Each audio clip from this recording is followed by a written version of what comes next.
Buongiorno da Corbola, inaugurazione del nuovo servizio di dispensazione automatizzata dei farmaci presso i centri servizi del CIAS. Dopo saluti del presidente del CIAS Gilberto Moretti, della consigliera regionale Laura Cestari, del direttore generale ULSS 5 Polesana Pietro Girardi, della dirigente per le farmacie ULSS 5 Roberta Rampazzo e di Maria Vittoria Rocchetto, responsabile delle farmacie del CIAS, del direttore Daniele Panella, direttore del CIAS, del vicepresidente della Fondazione Cariparo Toffoli, e con la presenza dei tre sindaci Chele Domeneghetti di Corbola, Laila Marangoni di Taglio di Po e Luisa Beltrami di Ariano.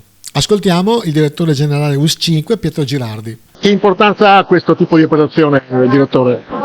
Ma tre bellissimi esempi direi di sinergia. Il primo, il CIAS in assoluto, perché è la sinergia tra più comuni che si rivolgono verso i bisogni della persona. Il secondo, per la sinergia che c'è stata tra la Fondazione Cassa di Risparmio e il CIAS stesso per poter fare questo bellissimo investimento per la sicurezza delle persone, della somministrazione della terapia, e poi naturalmente la terza sinergia è quella con l'azienda sanitaria che sovrintende un po' tutto quanto questo percorso e che dà la garanzia non solo dell'arrivo del farmaco, ma della tracciatura da quando parte dall'azienda sanitaria a quando viene somministrato all'utente, creando una sicurezza e devo dire anche tanto entusiasmo nello sviluppo di nuovi progetti.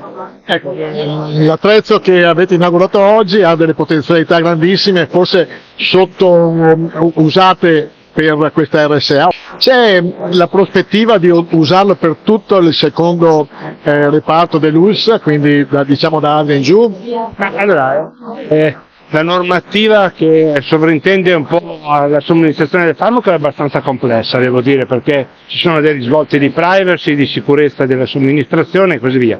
Sicuramente ha degli ampi margini di allargamento, diciamo, questo progetto oltre le mura del CIAS, sicuramente oltre le mura del CIAS, ma oserei dire anche, è chiaro che il tema non è locale ma nazionale, anche poi della possibilità di far somministrare del farmaco già così composto non solo dall'infermiere ma da qualche altra figura professionale, quindi veramente questo apre una prospettiva importantissima, non solo di sicurezza ma anche di erogazione. E c'è il progetto di aprirlo ad altre RSA?